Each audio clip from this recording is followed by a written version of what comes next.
Olá a todos! Hoje estou aqui para apresentar o trabalho Expotec com o tema Coronavírus e a Infodemia. Bom, desde dezembro de 2019, o mundo ficou em total tensão quando um vírus de origem chinesa se disseminou pelo mundo, causando muitas tragédias, mortes e além de afetar a economia global, o capitalismo, o socialismo, todo o fruto da economia que vinha antes sendo afetada por esse vírus. E nesse trabalho vamos aprender a origem do coronavírus, sua disseminação, medidas profiláticas de alguns países, a segunda onda e a vacinação. A origem do coronavírus. Bom, o coronavírus surgiu por volta do final do ano de 2019, entre a virada do ano, né? Na cidade de Wuhan, na China. E os sintomas desse vírus são gripais, mas para algumas pessoas fatais. Os sintomas são dores de cabeça, fadiga, nariz com coriza, dores no corpo, dores de cabeça, dores nas articulações e etc. E não demorou muito para as autoridades perceberem que os surtos de casos da doença Covid-19, que é a doença causada pelo coronavírus, agravaria a situação na cidade e em volta da cidade. Bom, a disseminação do vírus. Pera. A disseminação do vírus com alto movimento entre aeroportos em questão de migração e emigração, o vírus se disseminou de uma forma rápida. Foi quando o mundo totalizava 118 mil casos e 4.291 mortes que a Organização Mundial da Saúde, a OMS, declarou de fato a pandemia. Pandemia é quando a doença, o vírus, enfim, está localizada na maioria dos continentes, em vários continentes, né? Por exemplo, o Ebola. O Ebola, ele está concentrado mais na África, por isso que ele não virou uma pandemia. Agora, a varíola e outros vírus viraram uma pandemia sim, porque foi uma catástrofe imensa ao redor do mundo, não foi só em um território. E essa decretação foi em 11 de março. Mesmo assim, no Brasil, o ministro da Saúde, Luiz Henrique Mandetta, na época, né, afirmou para o G1 que isso não mudaria o ritmo do Brasil. Segundo o estudo apoiado pela FAPESP, concluiu que a disseminação do vírus se facilitou pela baixa temperatura e, consequentemente, a população menos exposta a raios ultravioletas e com menor nível de vitamina D no sangue, maior proporção de idosos e, portanto, maior expectativa de vida, sendo que esses idosos são pertencentes ao grupo de risco do coronavírus, que já vamos estudar isso também.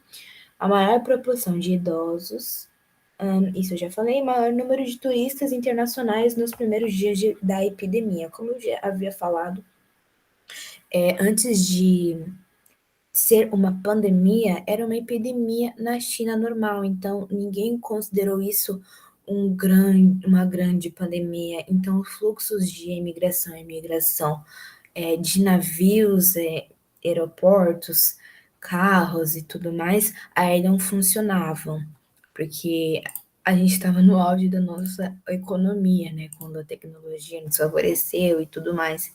Então, é compreendível esse surto de pandemia por causa que a gente estava se deslocando muito facilmente para outros lugares, também tivemos carnaval, então tudo isso facilitou também.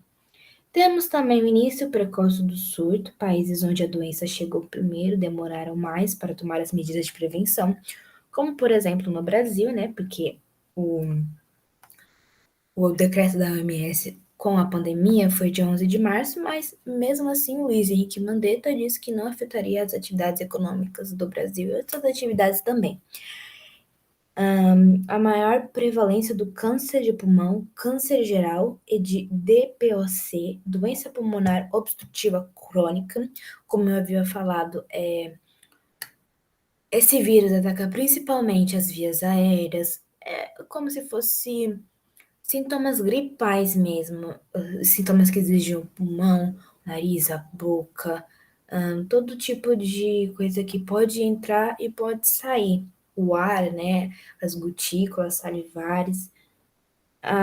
Maior proporção de obesos, maior taxa de consumo de álcool e tabaco.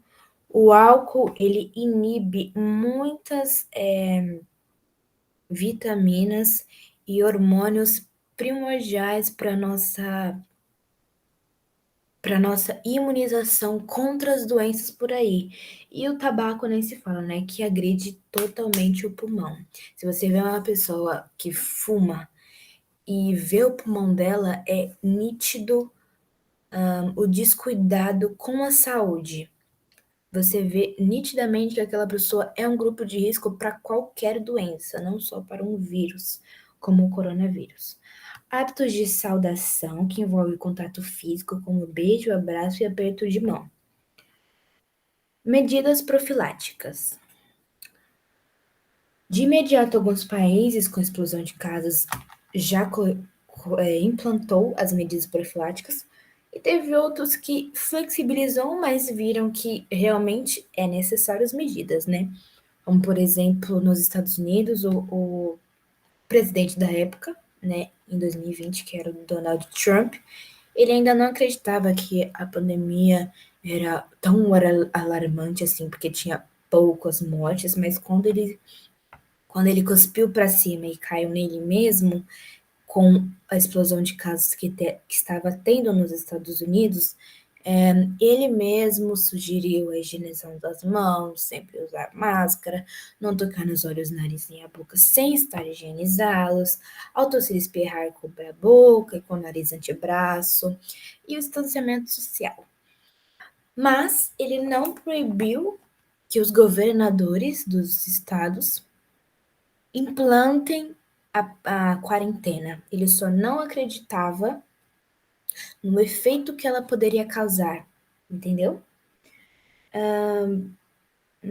Os protocolos de segurança contra o Covid-19 que foram adotados pelos países e a finalidade de regredir as infecções e, junto com elas, as mortes. Vamos ver a seguir que foram as pesquisas que foram corroboradas, né, pelos especialistas. Testes e mais testes. Bom, para você controlar um surto, você tem que ter a noção de quantas pessoas, quanto é a população total e quanto de números ou porcentagens é a população que está infectada, para você ter o discernimento de, uma pessoa pega o vírus, para quantas pessoas ela pode passar sem saber que ela está com o vírus, agindo normalmente. E quantas pessoas pegam o vírus a partir de uma pessoa também? E também para ver os que são mais vulneráveis à doença, os que são menos vulneráveis. Isolar os infectados, porque querendo ou não, a medida profilática mais importante, né? Porque como é que você vai cuidar de uma população sendo que é uma doença super, hiper, mega transmissível, que transmite pelas vias aéreas, e você não isola a pessoa infectada, você tem que sempre isolar ela. Preparação e reação rápida. Segundo Niescia, um dos responsáveis contra o ebola e um dos elementos básicos para a contenção do vírus é reagir rapidamente, antes que se espalhe entre toda a população. Distanciamento social. Para conter o contágio da doença, é de suma importância que não cometemos os mesmos erros que fez com que ela se expandisse, né? Como o aperto de mãos, que é um dos meios onde tem mais bactérias, a gente não lava a mão direito. Por exemplo, antes da pandemia, quando a gente ia numa loja, a gente não lavava as mãos direito, né? A gente pegava numa coisa, pegava na outra, um corrimão de um shopping, um botão de um elevador, tudo isso são meios que podem agravar, que agravam, né, não podem agravar, agravam a pandemia, né, sempre usar álcool gel, sempre lavar as mãos. E também um dos motivos, falando em corrimão, em botão de elevador e etc., o ferro é onde o coronavírus fica por mais tempo. Se eu não me engano, é 24 horas, até 24 horas que o coronavírus pode ficar no ferro. Promover medidas de higiene, como eu havia falado, lavar as mãos frequentemente, quando chegar de casa, tomar um banho para tirar toda a sujeira trazida da rua. E as autoridades de Taiwan, por exemplo, promoveram pela internet campanhas de lavagem das mãos e reforçaram a limpeza de ruas e outros locais públicos. Também aqui, falando do Brasil, Guarujá, Praia Grande e, se não me engano, Santos fizeram as mesmas coisas, principalmente de higienizar ruas com os lápis de água junto com sabonete. A segunda onda do coronavírus. Quando as medidas profiláticas começaram a baixar, porque junto delas, primeiro começaram a baixar também os casos e as mortes, quando o mundo começou a dar uma respirada, as medidas profiláticas começaram a se abaixar, certo? E com um ano e meio mais ou menos de pandemia, as pessoas já ficam saturadas de ficar em casa, de quarentena, de home office, lavando as mãos, usando máscara. Então, com esses casos baixando, a população começa a sair. Começa a sair, começa a sair, começa a sair mais. Mas, flexibilizando as medidas, o vírus volta ao organismo das pessoas. Principalmente quando não tem vacinação ainda. Na segunda onda do coronavírus, no mundo não tinha vacinação. E um fato muito, muito, muito importante também foi no Brasil, no dia 14, 15 de janeiro, um dos fatos mais importantes, né? Porque nessa pandemia foi uma jornada para o Brasil, tantos altos e baixos, né? Manaus vivenciou o colapso da saúde, quando veio a faltar 30 vítimas fatais por conta de oxigênios em Manaus. Aí temos um depoimento aqui de uma médica do Hospital Getúlio Vargas. O que eu vivi, nem nos piores pesadelos eu pensei que eu poderia acontecer. Isso é uma coisa que vai ficar uma cicatriz eterna nos nossos corações. Bom, esse episódio foi muito importante, muito marcante para o Brasil, porque era onde Manaus sofria muito mais, duplicamente mais vezes do que os outros estados, porque é um estado debilitado, não é um estado favorável à economia, como São Paulo, Rio de Janeiro, estados do Sudeste, do Centro-Oeste. O Amazonas fica lá em cima, ele só tem a floresta praticamente de economia, e o Amazonas foi um dos estados que sofreram mais com a pandemia, principalmente no Brasil, né? Que aqui a gente é muito apegado, simpático. Eu não sei escrever, porque a gente se abraça muito quando vê algum parente. Beija, abraça, aperta na mão, e isso favorece muito a disseminação do vírus, né? E principalmente no Amazonas, que sofreu demais por conta de ser um estado prejudicado por, por atuações do governo e também pela sua centralização. Ele sofreu demais com a falta de medicamentos, como o oxigênio, e os seus familiares tiveram que comprar cilindros de oxigênio. Cada cilindro era R$ 60, em média. E outro fato que marcou também a segunda onda no Brasil foi a falta de kits de intubação. Para quem não sabe, eu vou explicar mais ou menos um pouquinho aqui.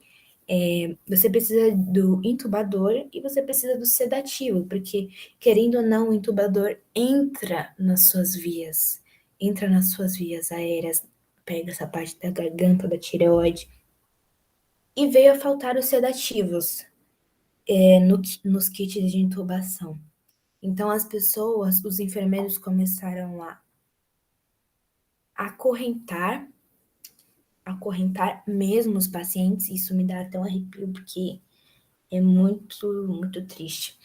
Acorrentar os pacientes e fazer o procedimento mesmo assim, porque ou o paciente morre sem a intubação, ou o paciente vive com dor, mas com a intubação. Então, mesmo assim, ele passa por muita dor. Teve relatos de enfermeiras que gritavam. Aqui temos um depoimento da enfermeira, como é que é o nome dela? De uma enfermeira do hospital, só um minuto, Albert Einstein, e ela relatou assim: na sala vermelha, os pacientes estão entubados e amarrados, estão vivenciando tudo acordado e sem sedativo, pois não tem nenhum sedativo, acabou tudo. Foi essas palavras da enfermeira do Hospital Albert Einstein para o jornal G1. Até o momento, ninguém sabe essas causas desses episódios de colapso no Sistema Único de Saúde brasileiro, no SUS, né? Que é um sistema público. A vacinação. Em agosto, a Rússia foi o primeiro país, né, a descobrir a vacina. E é a Pfizer, que é uma das vacinas mais cobiçadas pelo mundo, por ter vindo da Rússia, né, que não é um país tão, assim, ruim economicamente, muito pelo contrário. E o Vladimir Putin, presidente da Rússia, disse no mesmo dia que a vacina foi corroborada: esta manhã, pela primeira vez no mundo, foi registrada uma vacina contra o novo coronavírus. Sei que é bastante eficaz, que dá uma imunidade duradoura. Ele falou, sei que é bastante eficaz, porque ainda nessa época não fizeram as 3 fases, que a terceira fase é primordial, né? Com a maioria da população isolando o grupo de risco, ficando com o grupo de controle da vacinação e etc. Mas já na segunda fase apresentava resultados positivos, né? E não demorou muitos meses para a vacina chegar nos braços dos russos, das pessoas russas. Foi em dezembro de 2020 que começou a vacinação na Rússia. E a partir daí foi começando a vacinação nos Estados Unidos, com a liderança de Joe Biden, e começou a vacilar a população pertencente ao grupo de risco primeiro.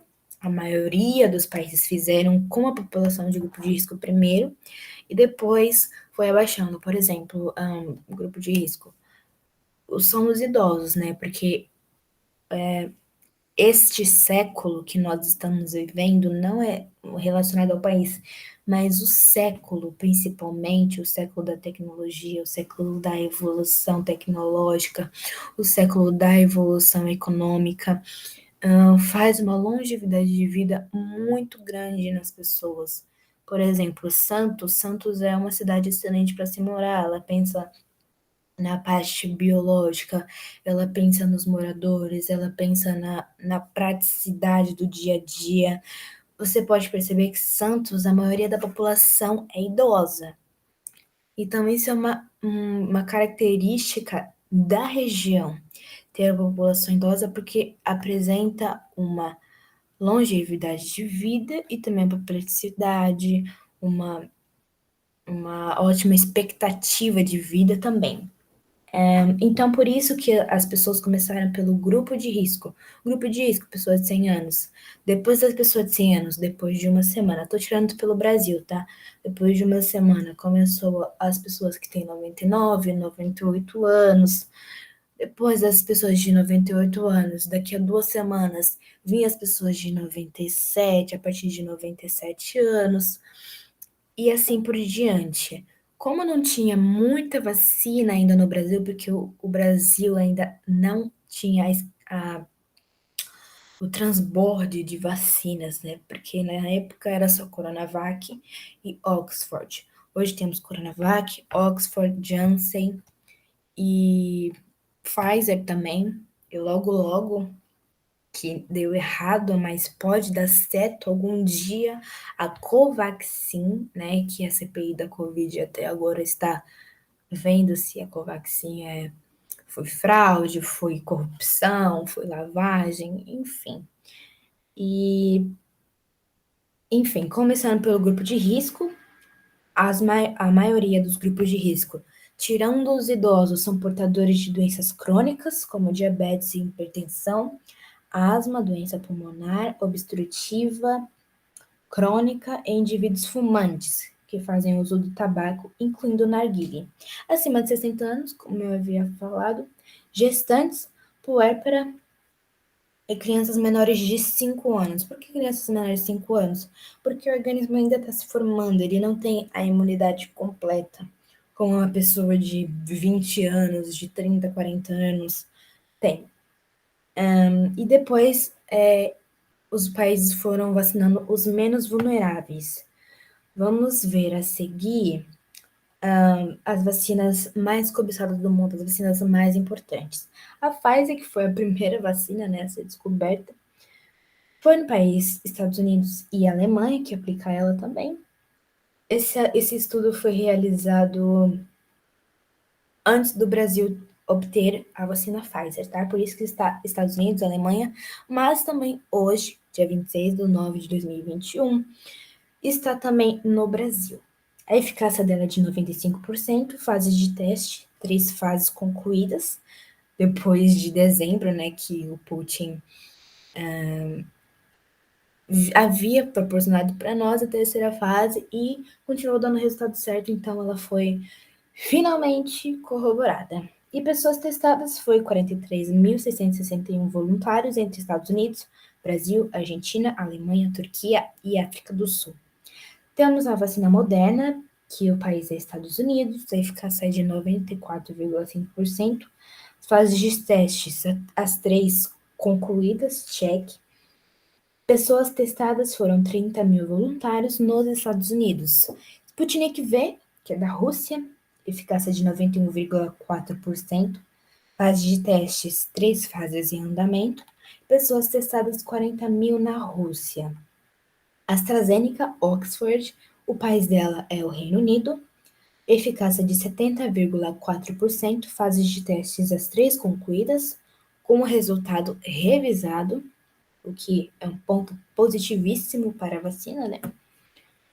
E pessoas testadas foram 11.636 voluntários, participaram de análise de eficácia no Reino Unido e Brasil. E Coronavac, do Instituto Sinovac, produzida na China, eficácia de 50,38%, eficácia global, e 78% dos casos leves e 100% em casos graves e moderados. Deixa eu simplificar isso para vocês. 50,38% de eficácia global com toda a população testada, que foi pessoas testadas 13 mil no Brasil, até mesmo voluntários na China, Indonésia, Turquia, Bangladesh, Filipinas, Arábia Saudita e Chile. 78% dos casos leves são aqueles casos que não podem progredir para uma fatalidade. São uma corizinha, dor de cabeça, coisas bem, bem levinhas, que não vão para uma UTI, por exemplo, para um caso de intubação.